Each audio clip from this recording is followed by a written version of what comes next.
नमस्कार, मी मयुरेश कोंडूर. माझा विशेषमध्ये तुम्हा सगळ्यांचं स्वागत.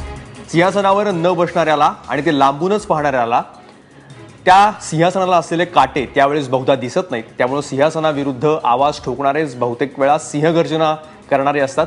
एकदा त्या सिंहासनावर आसन असतं ते झाले की मग वास्तवाची जाणीव होते आणि मग गर्जनेचे आवाज विरून जातात. तसंच काहीसं कदाचित नरेंद्र मोदींच्या बाबतीत झालेलं दिसतंय. विरोधक असताना तत्कालीन काँग्रेस सरकारविरुद्ध ते काश्मीरच्या प्रश्नावर, नक्षलवादाच्या प्रश्नावर, एकंदरीत अंतर्गत सुरक्षांच्या प्रत्येक मुद्द्यावरून सतत टीका करत असायचे आणि त्या टीकेनंच त्यांना काँग्रेस विरुद्ध एक सक्षम पर्याय देशभरात बनवलं. पण आता मोदी सरकारला सत्तेमध्ये येऊन 2.5 वर्ष झालेली आहेत, तरीही काश्मीरचा प्रश्न, नक्षलवादाचा प्रश्न आहे तसाच आहे. काँग्रेसचं प्रत्युत्तर आणि भाजपचं आताचं प्रत्युत्तर याच्यामधला फरक सामान्य जनतेला नेमका काय आहे तेच कळत नाहीये. गर्जना केल्या जात आहेत, वल्गना केल्या जात आहेत, पण काश्मीरचा प्रश्न दिवसागणिक चिघळत चाललाय. बस्तरच्या जंगलामध्ये, सुकमामध्ये, गडचिरोलीमध्ये नक्षलवाद्यांचे हल्ले गेल्या काही दिवसामध्ये प्रचंड वाढलेले आहेत. सीआरपीएफचे जवान शहीद होत आहेत. भारतीय जवानांच्या शवाची विटंबना करण्यापर्यंत पाकिस्तानची मजल सीमेवर गेलेली आहे. युद्धानं प्रश्न सुटत नसतात. हिंसेला हिंसा अशी धोरण एखाद्या निवडून आलेल्या सरकारला रातोरात घेता येणं शक्य नसतं, याची जाणीव आपल्या सगळ्यांनाही आम्हालाही आहे. पण एखादा सर्जिकल स्ट्राईक जर सोडला तर प्रत्युत्तर देण्याचं कोणतंही प्रयत्न दिसत का नाहीयेत? आव्हानाच्या भाषेच्या फक्त गप्पाच का होत आहेत? हा आजचा प्रश्न आहे आणि यावर आपल्याकडे बोलण्यासाठी आहेत भाजपचे प्रवक्ते प्रेम शुक्ला आपल्याकडे आलेले आहेत. सोबत काँग्रेसचे खासदार आहेत राजीव सातव, माजी IAS अधिकारी जयंत उमराणीकर सुद्धा आपल्यासोबत आहेत. रॉमध्ये त्यांनी विशेषतः भरपूर काम केलेलं आहे. आंतरराष्ट्रीय प्रश्नावर त्यांचा अभ्यास आहे. माजी वायुदल अधिकारी फ्लाइंग लेफ्टनंट शिवाली देशपांडे नागपूरहून आपल्यासोबत आहेत आणि नक्षलवादाचा अभ्यास असणाऱ्या ABP माझाच्या नागपूरच्या प्रतिनिधी सरिता कौशिकही आपल्यासोबत आहेत. पण चर्चेला सुरू करण्यापूर्वी आपण एकदा ऐकूयात की ज्या वेळेस नरेंद्र मोदी विरोधक होते आणि हळूहळू हे पंतप्रधानपदाचे भाजपचे दावेदार असणार असं स्पष्ट होत होतं, त्यावेळेस त्यांची भाषा काय होती अंतर्गत सुरक्षेच्या प्रश्नावरून काँग्रेसवर टीका करताना. 125 करोड़ का देश आज चिंता में ग्रस्त है. हिंदुस्तान का हर इंसान आज चीख चीख करके कह रहा है कि क्या हो रहा है. हमारे देश के जवान मारे जा रहे हैं और मैं तो देख रहा हूं हिंदुस्तान सर झुका रहा है. ऐसा दुर्दैव कभी देखा नहीं. भारत इस प्रकार से असहायता का अनुभव करे, इससे बड़ा कोई दुर्भाग्य नहीं हो सकता. और इसके लिए मैं पूरी तरह केंद्र सरकार को जिम्मेवार मानता हूं. उनकी नीतियों को, उनके सारे कार्यकलाप को, उनकी उदासीनता को यह देश कभी भी माफ नहीं करेगा. पाकिस्तान के बारे में आपकी पार्टी आरोप लगाती है यूपीए पर कि कमजोर रवैया है पाकिस्तान के प्रति. आपकी नज़र में मजबूत रवैये की परिभाषा क्या है? पहली बात यह है, हम लोग देश को ऐसे चलाएं, देश को ऐसा बनाएं ताकि कोई हमें आंख न दिखाए और हमें भी दुनिया के सामने आंख दिखा करके व्यवहार नहीं कर सकते. आंख दिखा करके भी दुनिया नहीं चल सकती, आंख झुका करके भी नहीं चल सकती. बात आंख मिला के होनी चाहिए और वो अंतर्राष्ट्रीय संबंधों में एक रेसिप्रोसिटी होती है. वही उत्तम तरीका होता है. हे दोन्हीही पंतप्रधान नरेंद्र मोदींच्या प्रतिक्रिया आहेत. ते पंतप्रधान होण्यापूर्वी डोळ्याला डोळा लावून भिडवणं, आव्हान देणं, काँग्रेस सरकार कसं काही करत नाही, या सगळ्या गोष्टी आपण ऐकल्या. प्रेम शुक्ला, याच्यामध्ये असहाय्य आहोत अशी पण भाषा एके ठिकाणी वापरली गेली ज्या ज्या वेळेस नक्षलवादाचा प्रश्न आला त्यावेळेस. आता फरक वेगळा काय आहे जरा समजावून सांगा आम्हाला. खूप फरक आहे. आता नक्षलवादावर आधी बोलू की आधी काश्मीर बद्दल बोलू ते तुम्ही जरा ठरवून सांगा. काश्मीर बद्दल बोला. काश्मीर बद्दल कालच आपण माहिती आहे की ज्या प्रकारच्या अंतर्गत सुरक्षेची आपण मीटिंग सुद्धा दिल्लीमध्ये झाली. जेटली आले होते, अरुण जेटली आले होते, राजनाथ सिंग आले होते. 2 आपल्या जवानांचं कसं विटंबना झाली आहे हेही माहिती आहे. त्यातल्या एकाच्या मुलीनं असं म्हटलं होतं की 50 शिर मला पलीकडनं आणून द्या, अशा प्रकारची भाषा सुद्धा. इतका राग लोकांमध्ये आलेला आहे. फरक काय? हा त्यावेळेस पण असाच राग होता ज्यावेळेस युपीचं सरकार होतं. तुम्हाला 2011ची आठवण असेल, ज्यावेळी हेमराज यांचं जे शिरच्छेद करून ते घेऊन गेले त्या बाजूला, तेव्हा आपले प्रतिरक्षा मंत्री आदरणीय एंटनीजी होते. ते शिरच्छेद घेऊन गेले. ते त्यानंतर लगेच AK एंटनीचा स्टेटमेंट आला होता, हा नॉन स्टेट ऍक्टरचा, त्यामुळे त्यांना सर्टिफिकेट देण्यात आला पाकिस्तानला. आता तिथे उडीवर हमला झाला, सर्जिकल स्ट्राईक झाली, 42 लोक त्यांचे मारले गेले. मागच्या आठवड्यात 2 आठवड्यापूर्वी त्यांचं तर हे गोळीबार झाली, एक आमचा जवान गेला, तिथे आमच्या लोकांनी घुसून 3 लोकांना मारला.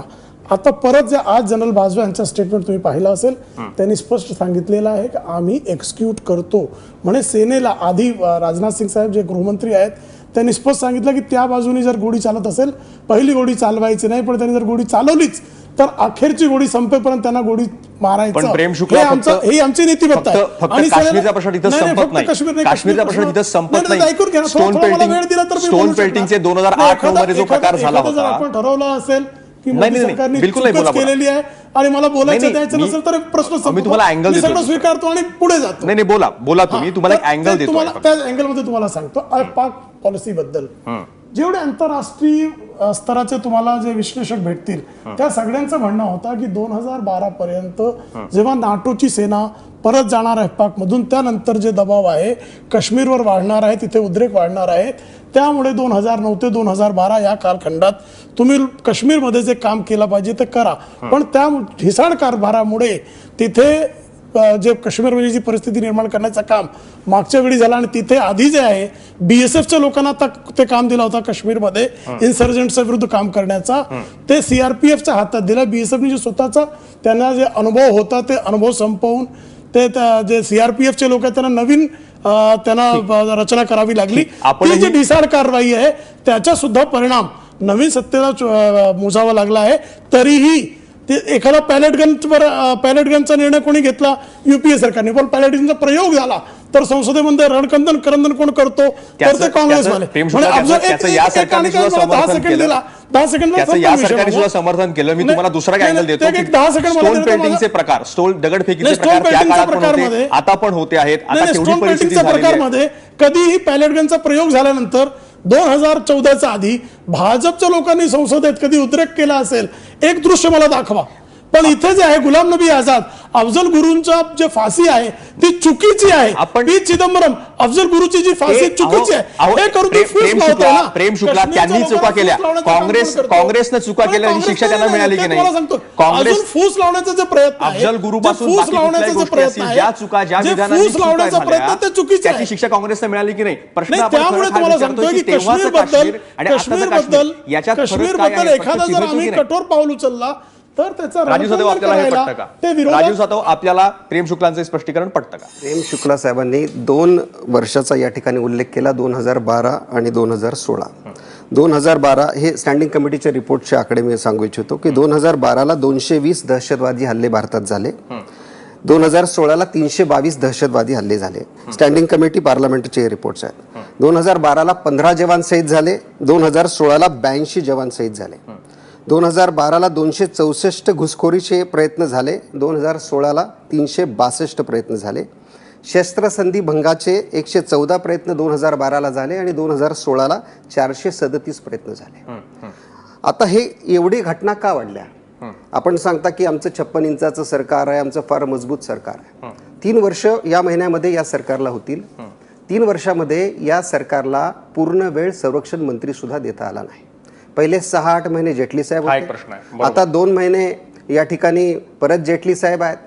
पर्रिकर साहेबांना आपण संरक्षण मंत्री केलं, त्यांचं मन सदैव गोव्यामध्ये रमलं आणि ते त्यांनी परवा राजदीप सरदेसायांना जी मुलाखत दिली त्याच्यात त्यांनी कबूल केलं की माझं मन काही दिल्लीमध्ये नव्हतं. म्हणजे या देशामध्ये ज्या मिलिटरीचे आणि ज्या लष्कराचे 14 लाख सैनिक आहेत त्या 14 लाख सैनिकांचा मोहरका सुद्धा मागच्या 3 वर्षात त्यांना पूर्ण वेळ देता आला नाही, पहिली गोष्ट.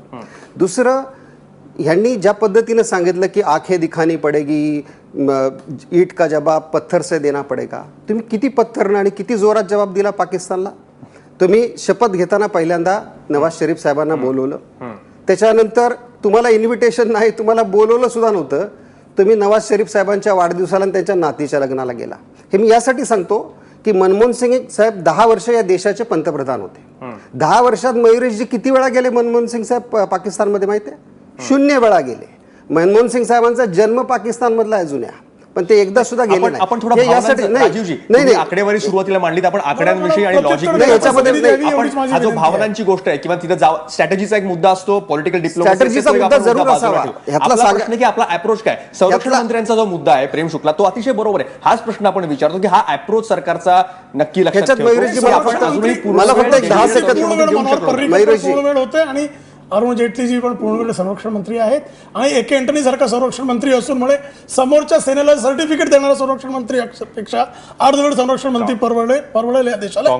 आणि दुसरा ह्यांनी एक मुद्दा, एक आकडेवारी यांनी सांगितली ती 2012 नंतर अफपाकडे जे तुम्ही 2004 ते 2012 काम न केल्याचा जे परिणाम आहे ते पुढे सगळ्यांना माहित होता. अशी आकडेवारी जर द्यायला गेलो तर नक्षलवादी हल्ले 600 लोक मारले गेले 2010, आता 27 गेले. तरी आकडेवारी दाखवू नका, आकडेवारीचा काही लाभ होणार नाही. सरळ आहे, एकही माणूस जर मारला गेला आमचा तर तो रक्त जो आहे तो सामान्य भारतीय लोकांचा वाहतोय आणि त्याचं आम्हाला दुःख आहे. सैनिक मारला गेला तर त्याचं आम्हाला दुःख आहे. ते होऊ नये आणि त्यासाठी राजकारण करू नये. आणि मी राजकारणात पळत नाही. उलट जे आहे त्यांना जे एक त्यांनी चूक केली, आम्ही सर्जिकल स्ट्राईक करून त्याला मारला, पण खून की दलाली हे शब्द जेव्हा वापरला जातो 90च्या दशकापासून जे रक्त वाहतंय ते अजूनही का वाहतंय हाच प्रश्न आहे. हे जेव्हा प्रश्न विचारला जातो राजकारण राजीवजी मी जो पॉइंट घेऊन चाललो होतो तो पॉइंट हा आहे की तुम्ही आंतरराष्ट्रीय पातळीवर तुमचं अपयश व्हायला लागलंय. कसं अपयश व्हायला लागलंय? 2000 ज्यावेळेस 26/11 झाला त्याच्यानंतर युपीए सरकारनं पाकिस्तानला पूर्णपणे इतर देशांपासून वेगळं केलं होतं. पाकिस्तान विनंती करायचा की आमच्याशी चिकन बिर्याणी तुम्ही खायला घातली. प्रेम शर्मा साहेब, नवाज शरीफांना आम्ही बोलवलं नाही, त्यांच्या आईला आम्ही काही साड्या आणि शाली पाठवल्या नाही, ते तुम्ही सांगू नका. तुमच्याकडून ते तुम्ही शाल पाठवली, तुम्ही चिकन बिर्याणी खाऊ घातली तर ते चालतंय तुम्हाला. तुम्ही वाढदिवसाला, आम्ही नवाज शरीफच्या वाढदिवसाला कधी भेटायला गेलो नाही. आम्ही 10 वर्षामध्ये कधी पाकिस्तानमध्ये गेलो नाही. तुम्ही आम्हाला ते सांगू नका. कृपया विषय जो आहे बलुचिस्तानचा तुम्ही सांगताय, बलुचिस्तानमध्ये ज्या पद्धतीने मनमोहन सिंग साहेबांनी त्यावेळेस स्ट्रॅटेजी घेतली तो इतिहास आहे. आम्ही सर्जिकल स्ट्राईक केल्याबद्दल कधी सांगितलं नाही. आपण ही श्रेयवाराची बिलकुलच लढाई नाही. आपला नाही, कोणी शिरकुर्मा डिप्लोमसी केली आणि कोणी बिर्याणी डिप्लोमसी केली. हा आपला सर्जिकल स्ट्राईक 2-3 सर्जिकल स्ट्राईक झाल्या, त्याची कधी चर्चा नाही केली. मी दोघांना विनंती करतो,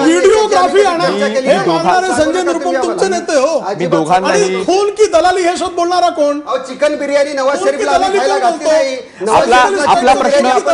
आपला प्रश्न हा आहे की 90च्या दशकात आपला प्रश्न प्रेम शुक्ला, आपला प्रश्न हा आहे की 90च्या दशकामध्ये काश्मीरमध्ये रक्ताचे पाठ व्हायला सुरुवात झाली. अजूनही ते थांबत काय नाहीये. सरकारहून सरकार गेली, आता तर पूर्ण बहुमतातलं सरकार आलेलं आहे, तरी सुद्धा हे का थांबत नाहीये? या शिरकुर्मा डिप्लोमसी आणि बिर्याणी डिप्लोमसी आणि लग्नाची डिप्लोमसी आपण बिलकुल जाऊयात नको.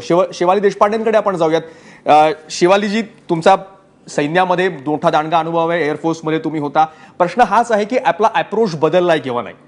जेव्हा सर्जिकल स्ट्राईक झाला होता, मला आठवतं त्या दिवशी तुम्ही सुद्धा लगेच आला होतात आणि तुम्ही एका प्रकारे अभिमानानं सांगितलं होतं की हो, आपला अप्रोच बदललेला आहे, काहीतरी नवीन अप्रोच आपल्याला पाहायला मिळतो आहे पाकिस्तान स्पॉन्सर्ड टेररिझम बद्दल किंवा स्टेट स्पॉन्सर्ड टेररिझम बद्दल. पण तो एक सर्जिकल स्ट्राईकचा जर अपवाद सोडला तर आता परिस्थिती काय होते आहे? परत तेच होतंय. स्टोन बेल्टिंगच्या गोष्टी असतील, काश्मीरी लोकांना, सेपरेटिस्टना फितवणं असेल, त्यांना आपण शांत करत नाही आहोत. आपल्याकडे पूर्णवेळ संरक्षण मंत्री नाहीये, त्यामुळं आपला अप्रोच चुकतोय किंवा बरोबर आहे? पुन्हा एकदा तीच संभ्रम अवस्था आपल्याला दिसतेय तुम्हाला?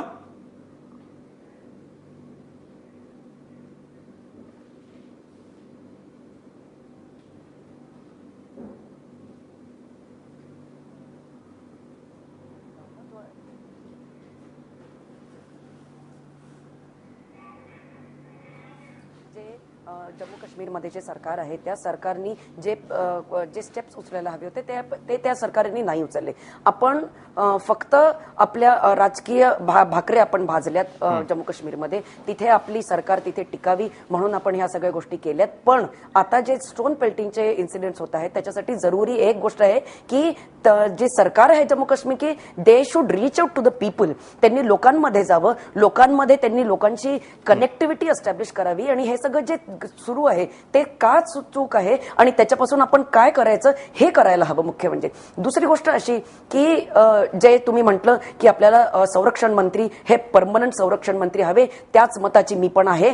टेम्पररी संरक्षण मंत्री हे आपल्या सैन्याला बरोबर नाही आहे, कारण आपल्याला माहिती आहे की वित्त मंत्रालय आणि संरक्षण मंत्रालय हे दोन खूप प्रमुख मंत्रालय आहेत. दोन इतके मुख्य मंत्रालयांना एकच मंत्री तुम्ही देणं म्हणजे he won't be able to do justice to any of the ministry. आणि म्हणून एक आपल्याला परमनंट संरक्षण मंत्री असण्याची फार फार गरज आहे. तिसरी गोष्ट अशी की जम्मू काश्मीरमध्ये जी मेहबूबा सरकार आहे त्या सरकारनी मीडियाचा पण यूज करायला हवा. खूप जास्ती मीडियामध्ये जसं पाकिस्तान मीडियाचा वापर करून हे जे 300 व्हॉट्सअपचे ग्रुप्स होते स्टोन पेल्टर्सचे आणि मग नंतर आपण ते शोधले आणि मग नंतर आपण त्यांना 90% त्यांना बंद केले. हे सगळं आपण आधी का नाही केलं? आपण पॉझिटिव्ह जे काही आहेत गोष्टी जम्मू काश्मीरमध्ये जे काही आर्मी पॉझिटिव्ह गोष्टी करून राहिली आहे, एक सद्भावना मिशन करते आर्मी, त्या सगळ्या गोष्टी आपण मीडियामध्ये का जास्ती टाकत नाही? आपण कनेक्टिव्हिटी एस्टॅब्लिश करायला हवी लोकांची आणि म्हणून ह्या सगळ्या गोष्टी होत आहेत. आणि मला असं वाटतं की सध्या आपलं जे धोरण आहे ते सरकारने थोडंसं बदलण्याची फार फार गरज आहे. बरोबर. आणि नेमकं तेच होत नाही. नेमका तुम्ही उल्लेख केला ते म्हणजे मुफ्ती सरकार जे आहे, महबूबा मुफ्ती सरकार, आणि ते केवळ त्यांचं एकट्याचं नाहीये, त्याच्यामध्ये 50% भाजप पण आहे, हे आपण लक्षात ठेवलं पाहिजे. प्रेम शुक्ला, हाच नेमका प्रश्न होतोय का? आज जर तुम्ही पण वाचली असेल कदाचित, एक मुलाखत आलेली आहे SS दौलत जे IB चे चीफ होते वाजपेयींच्या काळामध्ये, आणि वाजपेयींच्या काळातला काश्मीरचा प्रश्न सोडवण्यासाठी कशी पावलं उचलली गेली याबद्दल त्यांचं पुस्तक खूप गाजलेलं आहे. त्यांनीच आज असं म्हटलेलं आहे की केवळ धमक्या नव्हे तर बोलणं, डायलॉग्स हेच महत्वाचे असू शकतात. वाजपेयींचं धोरण तेच होतं. मोदींनी पण तो उल्लेख केला होता की हमें कश्मीरियत चाहिए, जे वाजपेयींचे शब्द होते. पण आज मोदींनी भाजपने स्टँड घेतलेला आहे की आम्ही अजिबात बोलणार नाही आहोत सेपरेटिस्टशी, पण डायलॉग. आणि मुफ्ती मोहम्मद ज्या तुमच्या महबूबा मुफ्ती आहेत त्यांचा एक्झॅक्टली स्टँड वेगळा आहे. त्याच्यामुळे तुमची जी युती आहे त्याच्यामुळे तुमच्यामध्येच डायलॉग नसल्यामुळे काश्मीरचा प्रश्न अधिक चिघळत जातोय का? भाजपचा ओरिजिनल स्टँड आहे तो तुम्हाला राबता येत नाही म्हणून काश्मीरचा प्रॉब्लेम झाला का? आमचा स्टँड स्पष्ट आहे आणि पंतप्रधानांनी ते स्पष्ट सांगितलेलं आहे की ते दगडफेक करणाऱ्यांनी तिथे दगडाचं निर्माण करण्याचं काम करा, पुलाचं निर्माण करण्याचं काम करा, त्याचा सकारात्मक प्रयोग करा. आणि ते बोलतात ना, ते काश्मीरी लोकांशी, सामान्य काश्मीरी लोकांशी आमचा संवाद सुस्थापित करण्याचा आमचा प्रयत्न चालू आहे आणि ते सतत प्रक्रिया आहे. पण सेपरेटिस्ट लोकांशी बोलायचं सेपरेटिस्ट लोकांशी बोलणार नाही. एका काश्मीरी नागरिकाला बसून पुढे नेलं होतं, तो फोटो आठवतोय? नाही, ते का केलं? डायलॉग आहे नाही, ते डायलॉग एक प्रकार आहे तो त्यांना शिक्षा देण्याचा. हेच पण कोण आहे तो दगडफेक करणारा? दगडफेक करणारा माणूस जो आहे, जो आमचा जनरल बिपिन रावतनी स्पष्ट सांगितलेला आहे की दगडफेक करणारा जो व्यक्ती आहे तो जो कवच देतोय त्या तिथल्या अतिरेक्यांना, त्यांच्या विरुद्ध कारवाई करावीच लागणार. तो अतिरेक्यांना मदत पुरवणारा व्यक्ती आहे. त्याला डायलॉग्स आहेत तर त्यांच्याशी बोलण्याचं काम जमहुरियत प्रमाणे त्यांच्याशी बोलण्याचं काम चालू आहे. त्यांना जे आहे आम्ही त्यांना निर्माण डायलॉगचा प्रोसेस चालू आहे. झाली नसती ना? काय झालं? डायलॉग सुरू असते तर अशा प्रकारे दगडफेक वाढत गेली नाही. दगडफेक वाढत गेली का? त्याचं कारण असं आहे की दगडफेक करणाऱ्या लोकांना संसदेत बसून सीताराम येचुरी सारखे लोक, गुलाम नबी आझाद सारखे लोक त्यांना जी मदत करतात ते एक महत्वाचं आहे. ते मदत करतात ना. अफजल गुरु याला काय बोलतात? शहीद मानते. PDP अफजल गुरुला तुमचं असं म्हणणं की दगडफेक शहीद मानते. PDP अफजल गुरुला शहीद मानते. हे त्यांच्याबरोबर सत्तेमध्ये तुम्ही बसता, तुम्ही सत्तेमध्ये बसलेले आहात. PDP अफजल गुरुला शहीद मानते. यांना मान्य आहे? यांना मान्य आहे का? बोलून झाल्यानंतर मला प्रश्न विचार. मी विचारतो. अगदी बरोबर आहे. आता मला 2 मिनिट मला बोलू द्या. अफजल गुरुला PDP शहीद मानते. तुम्ही काय करता संसदेत? अफजल गुरुला PDP शहीद मानते. हे तुम्हाला मान्य आहे का? अफजल गुरुला PDP शहीद मानते. मान्य आहे का यांना? हे तर सांगितलं पाहिजे. काय सांगताय तुम्ही? तुम्ही काय 2.5 वर्ष तुम्ही सत्तेत बसलेले आहात. 3 वर्ष अरे काँग्रेसच्या सत्तेचे विषय काढू नका. आमच्यामुळे ते टिकले सगळं. अहो, महासत्ता आमच्यामुळे व्हायला लागला. देश तुमच्यामुळे होत नाहीये हे सांगू नका तुम्ही आम्हाला. काही महासत्ता होऊ शकली नाही. तुम्हाला 3 वर्षात काश्मीरच्या लोकांशी बोलता आलं नाही. दुर्दैव नाहीये. मला तुम्हाला दोघांनाही थांबावं लागेल. मी जयंत उमराडेकरांकडे जातोय. तुम्ही खाला घालते, आम्ही नाही खाला घालत. तुम्ही खाला घालता. मनीशंकर अय्यरचा विषय नाहीये. मोदी साहेबांनी आणि नवाज शरीफच्या वाढदिवसाला जाऊन आले. नवाज शरीफ काय आपला काय नातेवाईक आहे का काका आहे का मामा आहे? एवढा वाढदिवसाला तुम्हाला जाऊन तिथं जाऊन त्यांना मी तुम्हाला दोघांना विनंती करतो की आपण अजिबात नको. नवाज शरीफला मदत करू नका. नवाज शरीफला चिकन बिर्याणी खाणं बंद करा. मी जयंत उमराणीकरांकडे जातो. जयंत उमराणीकर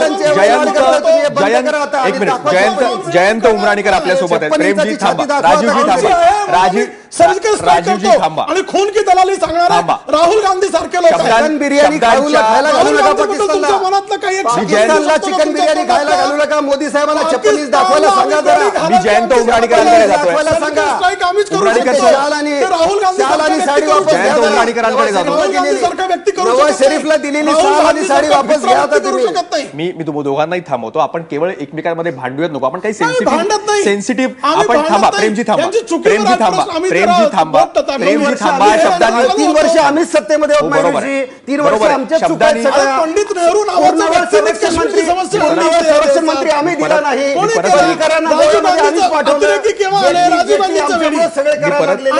अरे तुम्हाला संरक्षण मंत्री देता येत नाही. तुम्ही आम्हाला सांगता आमच्या चुका. 70 वर्षात 3 वर्ष संरक्षण मंत्री द्या. संरक्षण मंत्री द्या. पूर्ण संरक्षण मंत्री देऊ शकत नाही तुम्ही. आणि काय देशात सांगताय? लुंगी सुटत नाही त्याची. अरे लुंगी सोडा. तुम्ही संरक्षण मंत्री द्या पहिला. लुंगीचा संरक्षण मंत्री द्या पहिला संरक्षण मंत्री द्या. मोदी साहेबांनी पहिला संरक्षण मंत्री दिला पाहिजे. संरक्षण मंत्री ठीक आहे. अंतर्गत सुरक्षेचा प्रश्न आहे, काश्मीरचा प्रश्न आहे, जिव्हाळ्याचा प्रश्न आहे, नक्षलवादाचा प्रश्न आहे. 1972-70च्या दशकापासून तो आपल्या देशामध्ये आहे. किती रक्त वाहिलेलं आहे या दोन्ही प्रश्नांमुळे आपल्या या देशामध्ये निरपराधांचं आपल्याला बिलकुल माहीत नाहीये. पण त्याविषयी बोलताना आपण अशा प्रकारे शब्दांचे वार एकमेकांवर करतो आहोत, शब्दांनीच आव्हानं देतो आहोत. हे थांबणार आहे किंवा नाही माफ करा. हे जो काही आता वाद चर्चा दुसऱ्या दिशेलाच वळाली त्याबद्दल एक छोटासा ब्रेक घेऊयात. लगेच परत येणार आहोत. जयंत उमराणीकर आपल्यासोबत आहेत. अनेक वर्ष IB आणि रॉ मध्ये त्यांनी काम केलेलं आहे. त्यांचा मोठा अधिकार आहे या विषयावर. त्यांना आपण विचारूयात की नेमकं या प्रश्नाकडे बघण्याची दृष्टिकोन काय असेल, केवळ शब्दांनी भांडणं न करता. एक ब्रेक घेऊयात आणि लगेच परत येतो. तुम्ही पाहत राहा माझा विषय.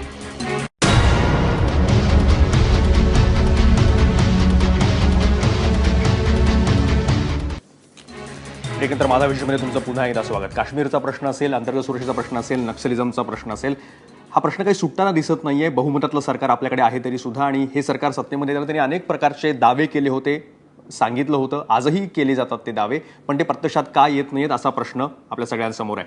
आपण जाऊया जयंत उमराणीकरांकडे. उमराणीकर सर, IB आणि रॉचा ज्यांना खूप मोठा दांडगा अनुभव आहे. उमराणीकर सर, असं का होत आहे? आपला अप्रोच चुकतोय का? मगाशी हा प्रश्न तेच विचारला शिवाजी देशपांडेंना सुद्धा की सर्जिकल स्ट्राईक किंवा अशा प्रकारची उदाहरणं आहेत हे बहुमतातलं सरकार मोदींचं आल्यानंतर सुद्धा, पण तरी सुद्धा काश्मीरमध्ये दगडफेक वाढतेच आहे, बस्तरमध्ये जे जीव जायचे ते जातच आहेत. एक छोटासा डेटा माझ्याकडे आहे, तुम्ही बोलाच विस्तारानं त्या अगोदर सांगताना की आपलं एकूण अंतर्गत सुरक्षेसाठी मिनिस्ट्री ऑफ होम अफेअर्सचं जे बजेट आहे ते या सरकारच्या काळामध्ये जवळपास 11.5% वाढलेलं आहे. त्याच प्रकारे CRPFचं असेल अंतर्गत सुरक्षेसाठीचं बजेट, त्याचबरोबर BSFचं बजेट असेल त्याच्यामध्ये पण लक्षणीय वाढ गेल्या 2 वर्षांमध्ये झालेली आहे. इंटेलिजन्ससाठी IBच्या बजेटमध्ये सुद्धा लक्षणीय वाढ करण्यात आलेली आहे. हेतू साहजिक हाच होता की या सगळ्या ठिकाणी, त्याशिवाय बॉर्डर फोर्टिफिकेशनसाठी काश्मीरमध्ये आणि बांगलादेश बॉर्डरवर प्रचंड पैसा आपण केलेला आहे, नवीन प्रोजेक्ट सुरू केलेले आहेत. असं सगळं असताना सुद्धा, पैसा त्याच्यामध्ये वाहवला जात असताना सुद्धा प्रश्न मुळात का सुटत नाहीयेत? जवान शहीद का होत आहेत? बस्तरमध्ये सुद्धा रक्त का वाहत आहे? आपला अप्रोच चुकतोय का?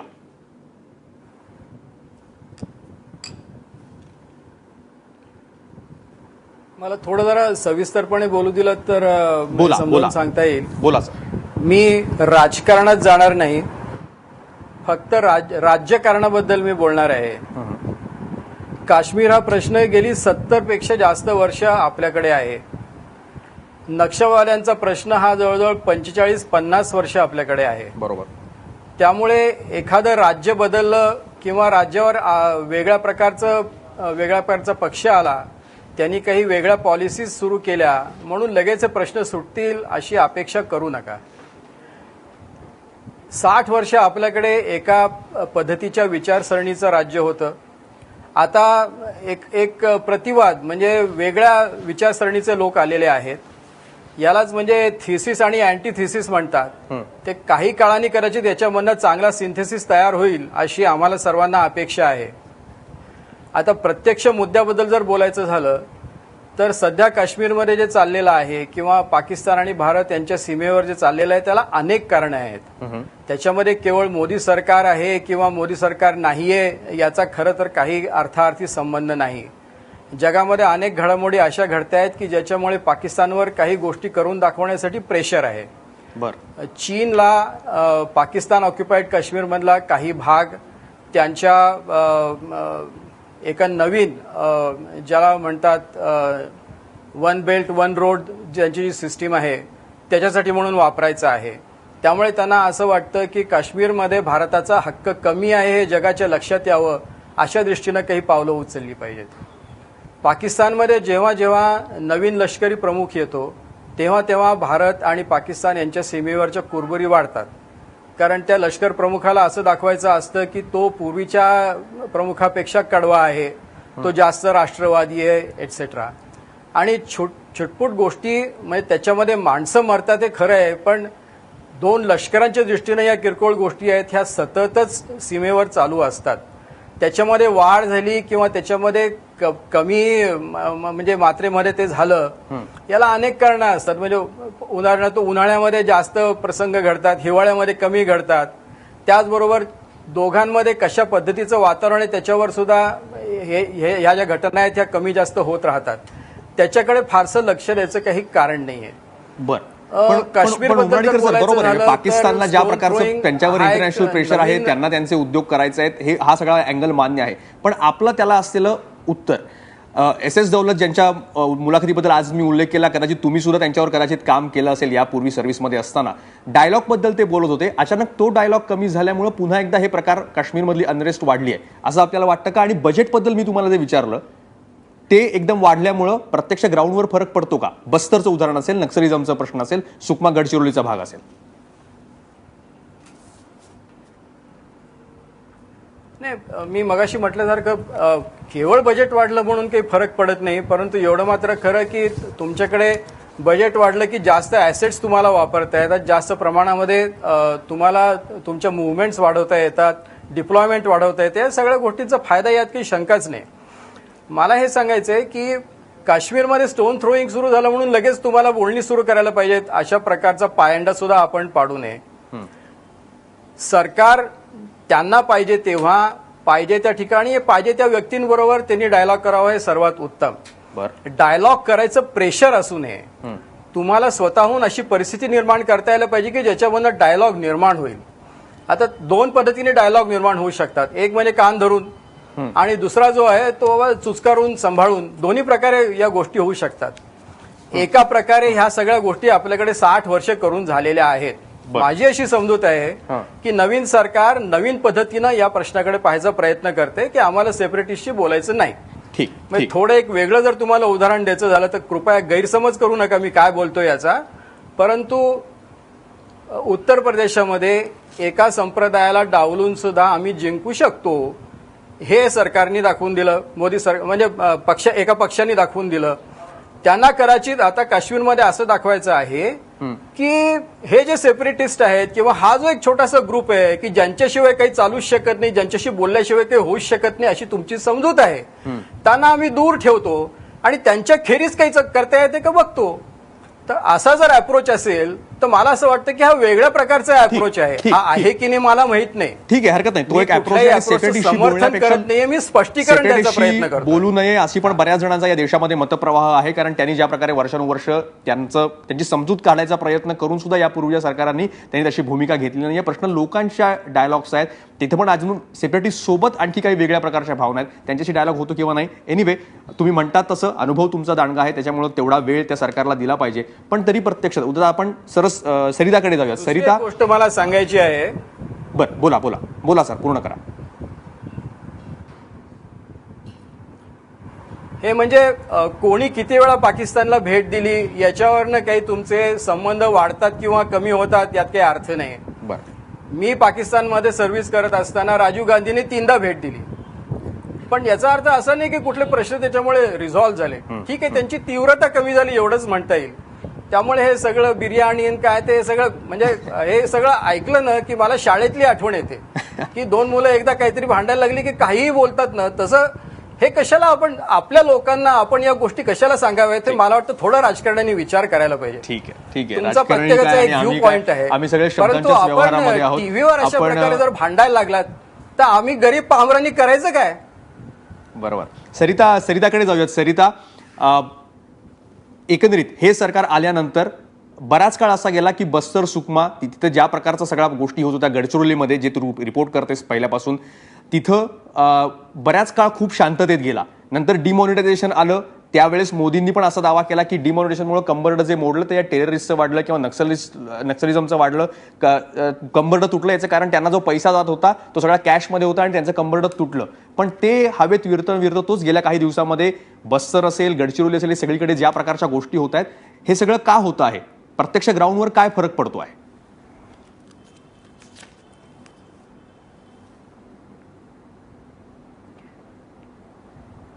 खूप चांगला प्रश्न आहे हा मयुरेश, कारण हाच खरं तर म्हणजे ज्याला आपण म्हणू शकतो हार्ट आहे हे संपूर्ण समस्येचं. एक 2014 पर्यंत आपण पहिले गडचिरोली पासून सुरू करू. जी मंडळी तिथं जे कोणी हेड करत होती गडचिरोली किंवा बाजूला छत्तीसगडमध्ये, तिथे मोठ्या प्रमाणामध्ये एन्काउंटर होत होते आणि 2 वर्षामध्ये 40 माओवादी मारणे हा अगदी रेकॉर्ड तिथं झाला होता. मग त्यानंतर मात्र असं झालं की 2014 ऑगस्ट पासून आपल्याकडे जी सगळ्यात मोठी पोस्ट आहे या संपूर्ण नक्सल अभियानाची महाराष्ट्राची, ती म्हणजे स्पेशल आयजीची जी आहे ANO अँटी नॅक्सल ऑपरेशन्सची, ते ऍडिशनल चार्ज मध्ये चालली गेली.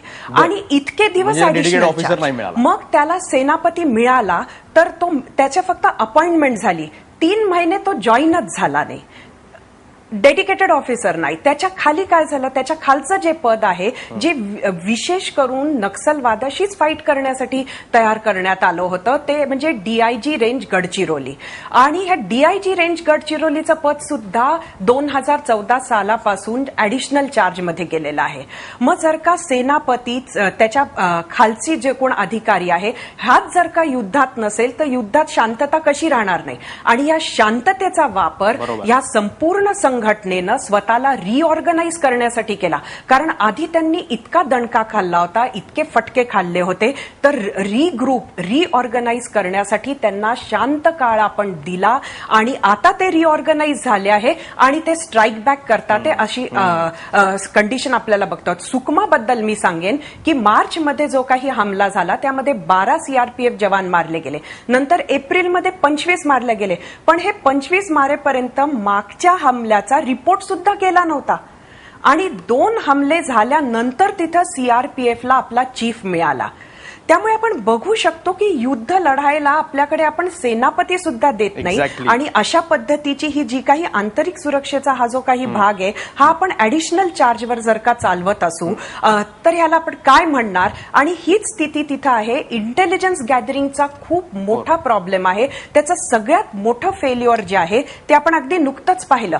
80 वाहनं पोलीस स्टेशनच्या नजरेमध्ये 100 नक्षलवादी येऊन जाळून जातात आणि पोलीस स्टेशन मधला एकही व्यक्ती तिथं पोचत नाही. अगदी ठाण्यातून धूर दिसतो अशा ठिकाणी त्यांनी 100 नक्षलवादी एकत्र होतात, कोणालाही समजत नाही. म्हणजेच कुठेतरी ही यंत्रणा गेल्या 2 वर्षात फक्त आत्मसमर्पण, नक्षलवाद्यांचं आत्मसमर्पण ह्याच्यावर कॉन्सन्ट्रेट केलं. 12,000चा स्टाफ आपण ह्या संपूर्ण एरियामध्ये बसवून ठेवलाय. तो आत्मसमर्पणासाठी बसवून ठेवलाय की कुठं एन्काउंटर व्हायला? आणि सरिता, एन्काउंटर होताना दिसत नाहीये. आपण ANO म्हणजे अँटी नॅशनल ऑपरेशनसाठी IG नाहीये, त्यासोबत तिकडं संरक्षण मंत्री नाहीये. एक म्हण अशी असते, if you sweat more during the peace time you blood less during the war time, असा प्रकार येतो. आणि आता जेव्हा युद्ध आहे, वॉर टाइम आहे, त्यावेळेस आपण पीस टाइममध्ये काही फार घाम गाळलेला नाहीये. म्हणून अशा प्रकारच्या गोष्टी आणि शहीद होत आहेत, जवानांचं रक्त सांडते असं म्हणावं लागेल. एकदम शेवटची काही मिनिटं आहेत. आपण परत एकदा आपले राजकीय प्रतिनिधी आहेत, कारण ते त्यांच्या बॉसेसपर्यंत आपला इथला शब्द नेणार आहेत. थोडक्यात अगदी कुठल्याही प्रकारचं भांडण न करता काय करता येईल, पॉलिटिकल कन्सेन्सस एकत्र घेऊन लगेच तात्पुरतं जे महत्वाच्या पोस्ट सुद्धा आहेत त्या पण आपण भरत नाही आहोत, काय करायला लागेल आणि आपण याच्याकडे पॉलिटिकल कॉन्सेन्सस होऊ शकतो का? प्रेम शुक्ला, लगेच. ते जे काही चुका आहेत एकदम थोडक्यात चुका दुरुस्ती केलीच पाहिजे आणि ते पोस्ट भरलेलेच पाहिजे, त्याची गरज आहे. पण कधी कधी कसं सुकमा मध्ये जे झालेलं आहे, आधी सलवा जुळूम केला मुळे जे आहे ते मोठ्या प्रमाणावर जे आहे मागे घ्यावं ते लागलं. नक्षलाईट आपल्या- संपत आपल्या होते. छत्तीसगड पण सरकारला काय सगळं मागे झालं, घ्यावं लागलं, एनएचआरसी तिथे हे केलं की तिथे सल्वाजुलूमने काहीही अत्याचार केला नाही, तरी सल्वाजुलूम बंदी करण्याचं काम केंद्र शासनाने त्यावेळी केला. परिस्थिती त्याचा वेगळी. परिणाम वाईट जातो. हे पण एक मोठा प्रेमजी, एक मुद्दा आहे त्यातला. सगळ्यांनाच मागे घ्यावं लागलं कारण सगळ्यांनी तसं उदाहरण नाही, दिलं. पण राजीवजी, सल्वाजुलूममध्ये राजीवजी, NHRC चे स्टेटमेंट आपल्या सरकारच्या काळात काही चुका पण झाल्या होत्या, एकंदरीत धडे घेऊन दोन्ही मिळून काही पॉलिटिकल यामध्ये- या जिव्हाळ्याच्या प्रश्नाबद्दल होऊ या शकतो का? दोनच विषय आहे त्याच्यात. पहिला मुद्दा हा आहे की पाकिस्तानच्या संदर्भातले आपलं धोरण आपल्याला ठरवावं लागेल. रशियाने पहिल्यांदा पाकिस्तानमध्ये जे काय म्हणता येईल त्याला लष्करी पातळीवर करार केलेला आहे. मागच्या 50-60 वर्षातली ही पहिली महत्वाची घटना आहे, कारण रशिया आपल्यापासून लांब जायला लागला. हा विचार करावा लागेल कारण आपण प्रो अमेरिका चाललेलं एक गोष्ट.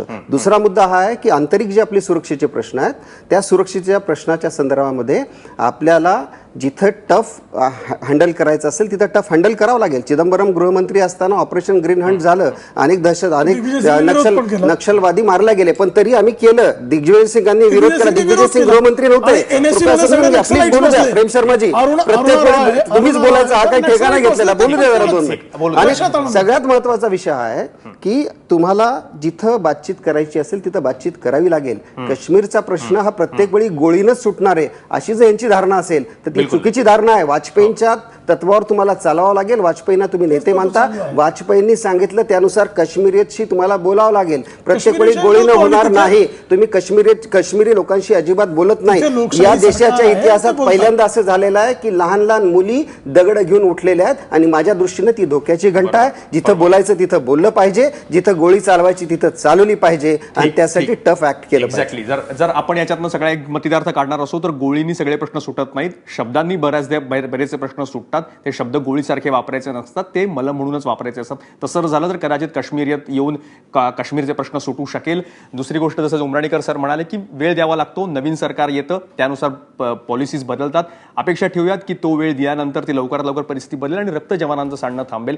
सल्वाजुलूमचा उल्लेख केला. नक्षलवादाच्या बाबतीमध्ये ती परिस्थिती तिथं काय झाली होती, कशा प्रकारे एक अंतर्गत युद्धच त्या भागामध्ये सुरू झालं होतं हेही तिथं पाहिलेलं आहे. तिथं सुद्धा डायलॉगची गरज आहे. केवळ गरज काश्मीरमध्येच आहेत अशातल्या गोष्ट नाहीयेत. आपण अपेक्षा करूयात की आव्हानांची भाषा जरा विरून थोडी संवादाची भाषा सुद्धा सरकारकडून केली जाईल आणि जिथं आवश्यक असेल तिथं योग्य टफ स्टँड घेतला जाईल आणि मग नंतर केवळ दावे न राहता प्रत्यक्ष कृती सुद्धा आपल्याला झालेली दिसेल. आपले सगळे जे सहभागी आहेत मान्यवर त्यांचे मी आभार मानतो की ते या चर्चेमध्ये सहभागी झाले. माझा विशेषमध्ये आपण इथंच थांबतो. तुम्ही पाहत रहा एबीपी माझा.